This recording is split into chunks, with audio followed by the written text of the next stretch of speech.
Hi, everyone. Thanks for joining me for another creative aging program with Shannon.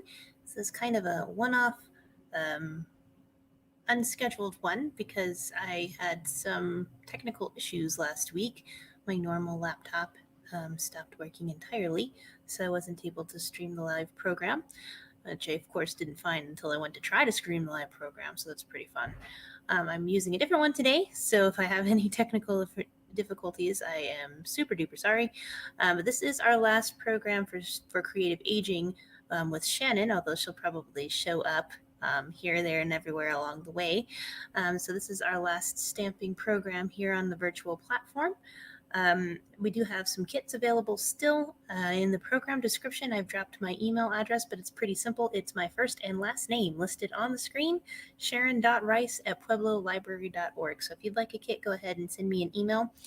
Calling doesn't always work because I don't always get the calls. I don't have a phone here in the makerspace. They get forwarded to my cell phone, and I miss them sometimes. So the best way to get a hold of me is to send me an email if you're interested, or to just call the main line and have them leave me a message. All right, without any further ado, let's go ahead and get started on Shannon's program here. Hold on.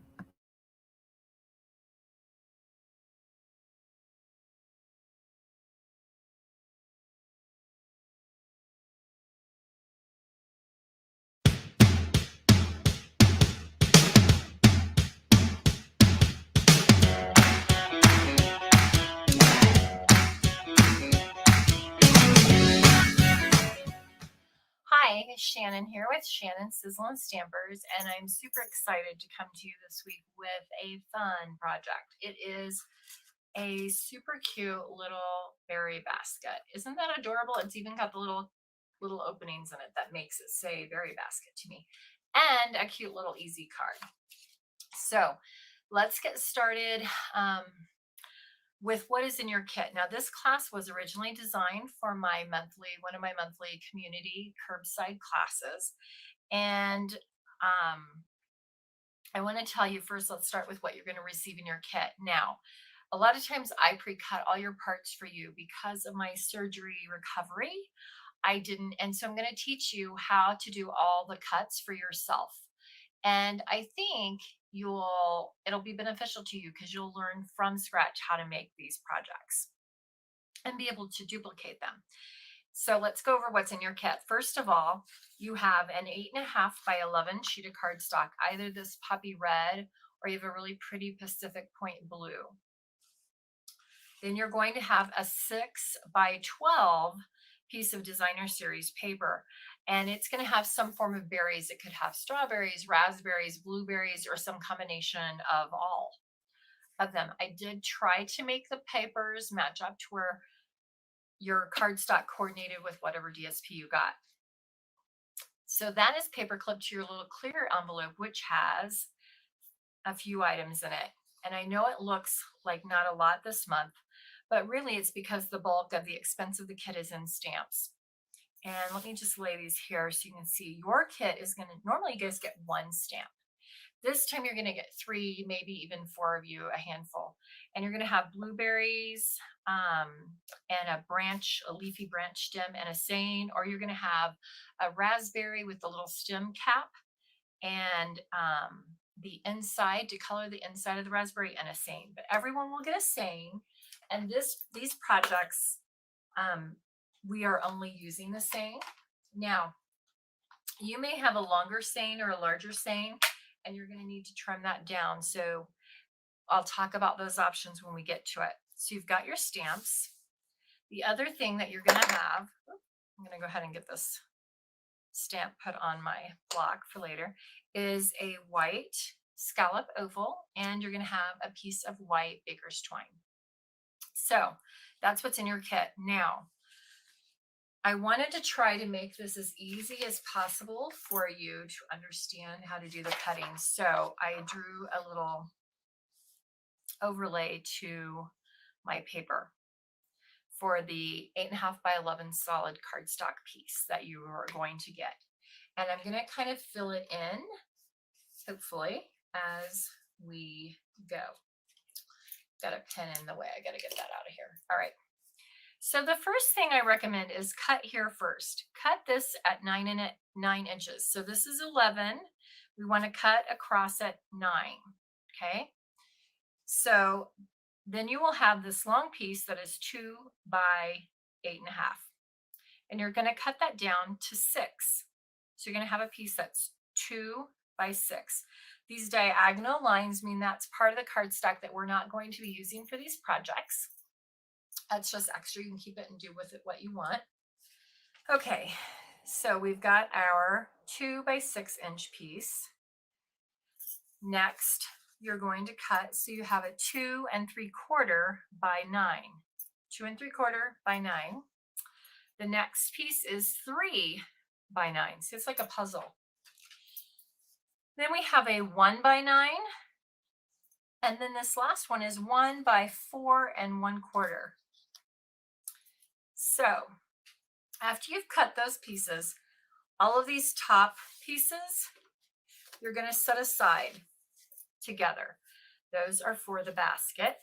And then this piece, you're going to set aside, that is for the card. All right, now with your 12 by 6 piece of paper, so we've got the basket and the card. This you're going to cut in half at 6 inches. So you want 6 by 6. And you're going to see I've kind of done a little thing here again. So that 6 by 6, we're going to end up cutting that. And you're going to have 2 squares that are 3 by 3. Those will go to the basket. And 2 squares that are 2 3/4 by 3. And those also go to your basket. And you're left with a little tiny sliver that you will want to cut in half. Okay, I've already cut mine in half. So you've got a little sliver, that 1/4 inch sliver from there. You can cut that and you'll have that, and you're going to put that with your card making. And then you're going to take this other piece that you're left with, your other half of 6 by 6. This is now 5 by 6. And you are going to cut 1 inch off of that. See how that's together? You're going to cut 1 inch, 1 by 6, and you're going to cut that into 2 pieces. So you have 2 that are 1 by 3. And that goes over to your card. And then this piece is just extra for you to do with whatever your little heart desires. Same with those extra pieces of red. You may get creative as we build this basket and card, and you may decide you want to do something else. All right, so let's start. And before we do that, I've got to get a drink. I apologize. All right, we're going to do the card first. We're going to do the easy part first and get you warmed up for your crafting today. So for the card, you will need, and just like that, there we are. You're going to need all your little card. You've got that twine, your oval, and all your little papers. So the first thing we're going to do is we're going to stamp our saying in black, in that little black stamp spot. If you don't have that, you can use any color of ink you want or a washable marker. This particular saying will just barely fit, but it will fit. If you have a larger saying, you're going to use a washable marker and just ink the part that you want to stamp. Or you can stamp the whole thing on another piece of scrap paper, white, that you might have or whatever, or come back in with that red and just do red on red or whatever, and have a square across. It will be fine. That's all the stamping there is for this particular project. Easy peasy. Now this card is 2 inches wide and 6 inches long. We're going to fold that in half. This card is designed to be a little mini hang card, meaning it's not going to have an envelope. It's not going to be anything like that. It's just designed to go with the basket that you might want to give to someone as a complete gift. So we folded that in half. Now comes the creative part. You can turn your card like this if you want to. I'm going to do mine up and down. And you're going to decide, how do you want your papers? Do you want them both on there and cover that fully up? Do you just want a little bit, on there? How do you want that to look? So So I think actually I'm going to use this piece, which I'm going to trim this sliver that I've got off of here. And you could make these more narrow if you want, but I'm just trying to show you how to create without and use all the little parts and pieces that you end up with. So I'm going to lay mine like this, and we're just going to use our basic white glue. Ours is Tombow. You can use whatever adhesive you want. I might use this glue if it opens up. There we go. And I'm going to leave a little spot of red on that edge just to, again, bring in some color. I love the white glue because you can kind of adjust, you can move it around a little bit after you've got it on there. All right, then I'm going to use this tiny skinny strip, that 1/4 inch strip that we cut in half. I'm going to use that and come back over. And all of the papers, no matter what design you got, they're all beautiful and they're all double-sided. So that was the same paper. I'm just using the back side of it.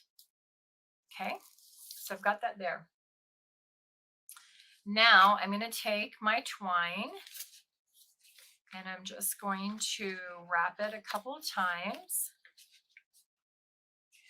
around that card and create a knot. I most often do knots with baker's twine. I've got mine. Mine is not. Start with your long. For me, I have to start with my long edge over here because I want my knot to be on over the designer series paper side. Wherever I want my knot, whichever side I want my knot to end up on, that's where I put a longer end of my twine to start. All right, so we've got it like that. And bring that down a little bit. And you could have it twisted or not twisted, however you want. And I'm just leaving those tails hanging for the moment. Now remember, I've stamped this. If you don't have dimensionals, you should order some. And in the comment box, there will be a link that shows you what link to use if you're ordering from me this month. And if not, it has a shop with me anytime link. That's always good. I'm using dimensionals. I love them. They're inexpensive and they really make a card literally pop because I just pop that saying up. Now, if you don't have dimensionals, no worries. You can just glue that on flat right on there. And I have intended for that oval to hang off. That's very purposeful. The reason I can do that on this card again is it's not going in an envelope. And I can also leave these little twines hanging loose because at the end, they're just going to, this is going to sit next to the basket to give, or I'll show you a couple other ideas we'll talk about as we finish the basket. So that's the first piece of your project for today. The next part, you're going to get all those basket pieces back out. So you should have 4 squares of DSP with your print. DSP stands for Designer Series Paper. So it's patterned, double-sided patterned paper. And you've got all these.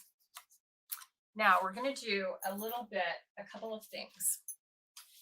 I'm going to use my scoring tool just because it has a ruler on it. I am going to do a little bit of scoring later.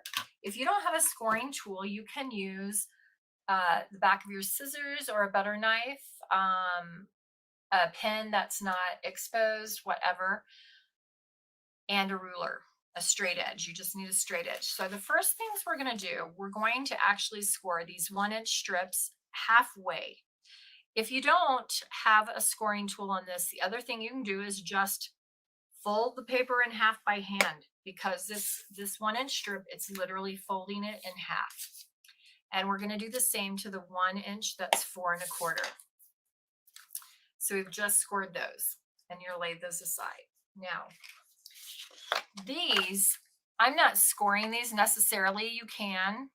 I'm really just putting it there. These are 9 inches. So I know that to get three even squares, I need to be scoring at the 3-inch mark. Now this one, they won't be perfect squares because this one is, remember, 2 3/4. But again, I'm still putting a mark. These do not need to be scored. So if you do not have a scoring tool, all you need to do is make yourself a little mark with a pen and use your ruler at 3 inches and at 6 inches, and the same on each of those. And that's really just to guide you as you start putting the box together. Because I have the scoring tool, which is one of my favorite tools, I have opted to use it. All right. Let me get that. I feel like I've got little stuff flying all in here. All right. So step 1 of this card is to take our glue. Just your white glue is best, I find, especially when we get to do the brim. You really will want the white glue. So you're going to start with that 3-inch piece there. We're going to lay on, and this is where having those score lines helps, so you know where you're keeping your basket, what lines you're keeping your basket in between. If you don't get it exactly on, that's the other reason the white glue is so fabulous for this, because you can really pretty much get that lined up pretty nicely. All right. Then you're going to go back in and you're going to fold all these up. And I'm going to use a bone folder to burnish them really well. You want to make sure they're what we call burnished. And that just means has a really good crisp fold to it. When you go to do the inside one, be careful. Don't get too in a hurry like I just did. You want to make sure, because that's not underneath something. Keep shifting my paper today. So you want to make sure that you're just going across to the other score line on that, no further. So get this burnished. If you don't have a burnishing tool like a bone folder, you can use anything, back of scissors, a butter knife, anything that'll help give you that crisp fold without tearing your cardstock. If you don't have a bone folder, I recommend a butter knife. The thing that's great about the bone folder is it's a little wider than a butter knife, and so it's just handy. It's a good size and useful tool. All right, so our next step is to lay that over. Okay, so now we've got our cross, and we're going to start with our DSP. Now, make sure before you start gluing that you have the 3x3 on the 3x3 sizes and the 2 3/4 on the 2 3/4 sizes. Why did we not just make these boxes 3x3 on all sides? It's because that quintessential berry basket has those little gaps in it. And so that's where, in order to get that gap, you need 2 of the sides to be a little bit smaller than the other 2. All right, the next trick to doing your papers is to make sure that the bottom, if your paper has a definitive top and bottom to the pattern, you want to make sure that that bottom is right in here. The bottom needs to be facing the solid cardstock center. So we'll just glue those on like so. Just go around and do each one.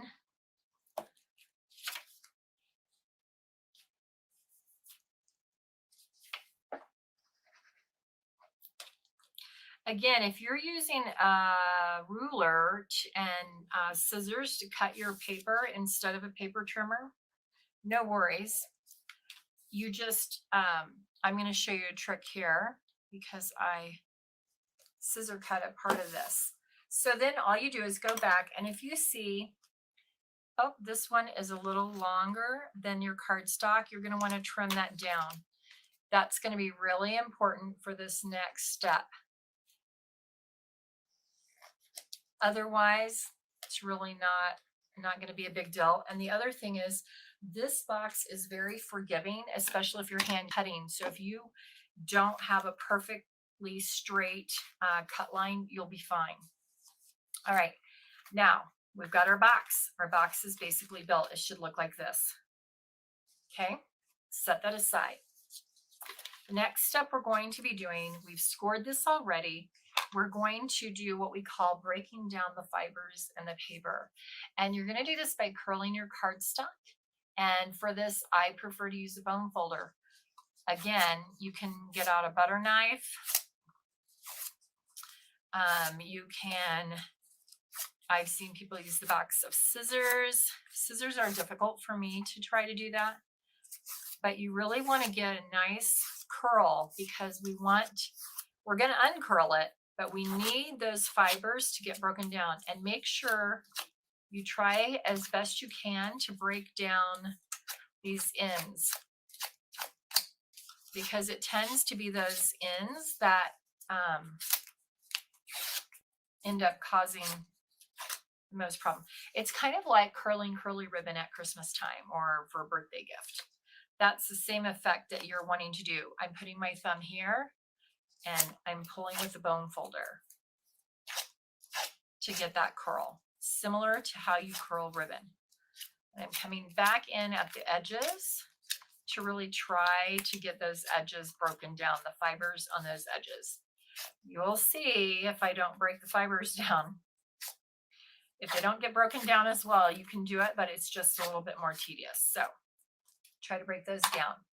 Now we're going to go in and using that score line or where you folded it in half before, refold it and burnish it again. Boy, I have got ink all over my hands.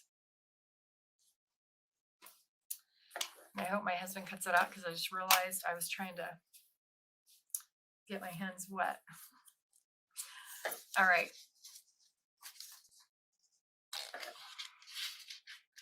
So here we are burnishing these handles.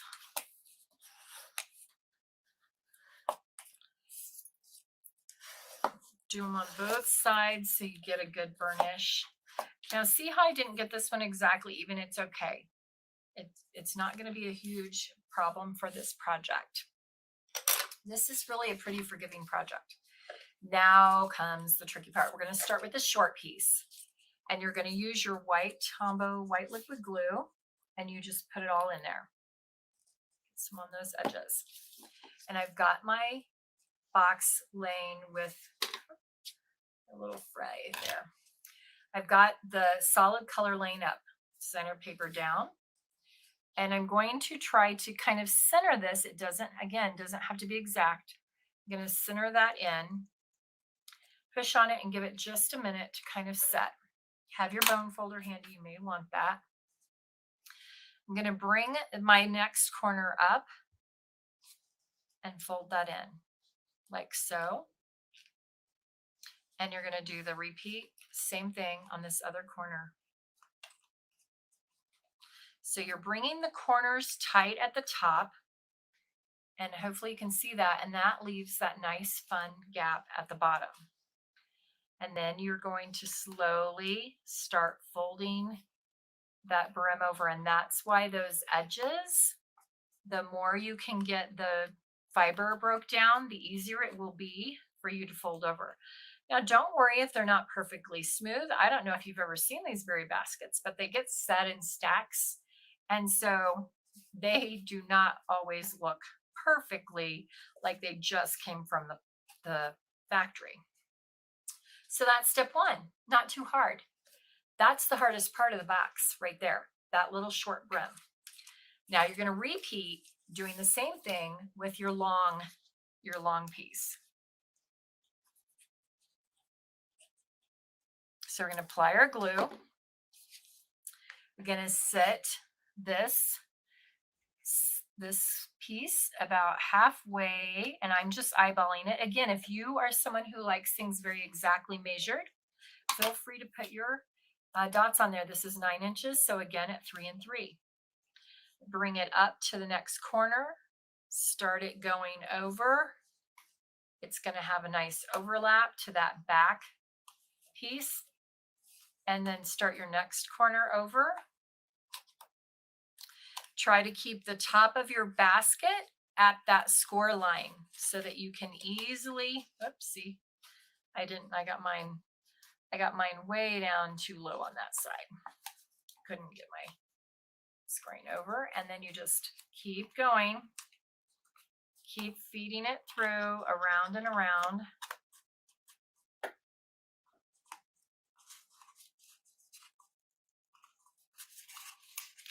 See this end, I didn't get the fibers broke down as well on it. It was much more difficult to make that corner. But if you've done it with the 9 inches properly and you got it pretty even, you'll have an end here and an end there, and that becomes the back of your box. So there's the box. There's the top. Super cute little box. Love it. And it is the perfect size for those short jars of jam. You could put a berry jam that maybe matches your paper in there, put some shred or whatever, some cuteness in there. And then, of course, we have our little gift card.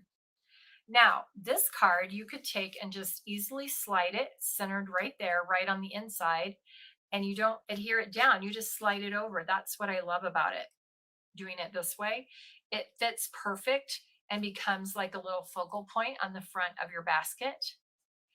The other thing you could do is, instead of winding your whole twine around the card, because you don't see very much of it, most of it's back here, you just put a little knot on there with your glue and then use the rest of your length and poke a little tiny hole here and a little tiny hole in the back half of your card and tie your card on with your twine that way, and maybe do a small bow.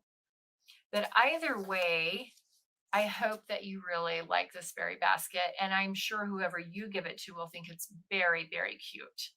Um, so I wish you the best this summer. I hope that you'll continue to join me. Look me up on Facebook, YouTube here, subscribe and share. I always love and appreciate those. So thank you again, and we'll see you next month. Bye-bye.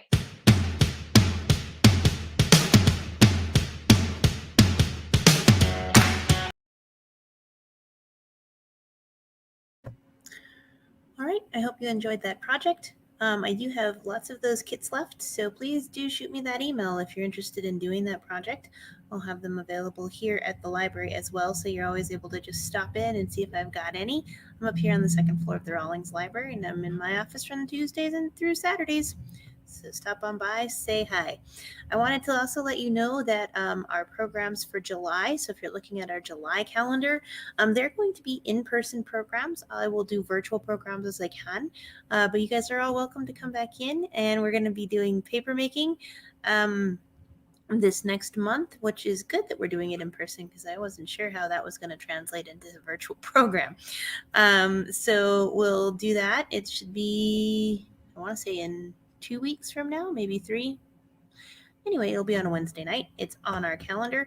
Look under Wednesday nights. You can search Maker when you go into that calendar, and it should bring up everything that I do.